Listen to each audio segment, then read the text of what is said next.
This is the Randi Rhodes Show on 960 KNEW and online at 960KNEW.com. Holy no robocalls, folks! It's BS News for this, the first Friday of the second Obama era, 2012. And away we go.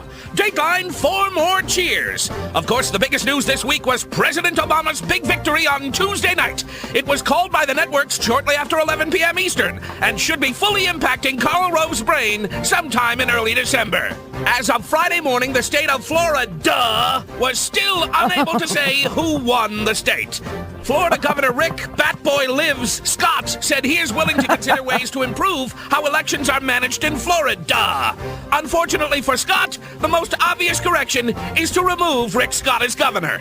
Mitt Romney's campaign conceded Florida. That should be a hint for Florida. If Mitt Romney's campaign can see the actual results, anybody should be able to. Romney supporters were overwhelmingly older white males. That's clear from the fact that the number one reaction to Obama's win among Romney voters was "Dagnabbit." Coming in a close second was "Gall darn it." Hey, Sheriff Buford T. Justice, I'm not. Mitt Romney's transition website featuring him as President-elect Romney with details about his inauguration accidentally went live for a while on election night. It was up only briefly, but got thousands of hits, most of them from Karl Rove posting, "See, I knew it was true." Finally, experts say one thing is clear from this election. If Mitt Romney ever runs for president again, he is going to deny that the entire 2012 campaign ever took place. We're closing in on Champagne O'Clock, folks. You've earned it. BS News for Friday. Have a great weekend. Yeah, hey! What a week, what a week, what a week, what a week.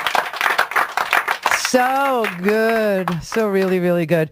So the president got back to work today. And he gave his very first press conference. He said that he will veto any bill extending tax cuts for those making more than $250,000. He invited both the Republican leadership and the Democratic leadership to the White House to discuss the fiscal cliff, which is what the Wall Street market is reacting to. It's not reacting to the president because the president, no matter what they tell you on this, propaganda machine that is thousands of hours of conservative talk radio and Fox, fill in the blank, it ain't news. This has nothing to do with the reaction to President Obama winning because under President Obama, isn't it true, you misled little bubble people, isn't it true that the stock market hit all-time record highs? Yes, it's true, right? Hey, you're right. I know. So it can't be that. Because for 4 years, profit-taking and shareholder value has been doing nothing but increasing. Wall Street has had the best 4 years of its freaking life. When Bush left, it was what, 6,000? We set all-time records in the stock market in the Obama administration. Wall Street's doing fine. That's what the president told you. And for saying that Wall Street was doing fine, oh my God, they had a field day on the conservative talk radio, didn't they?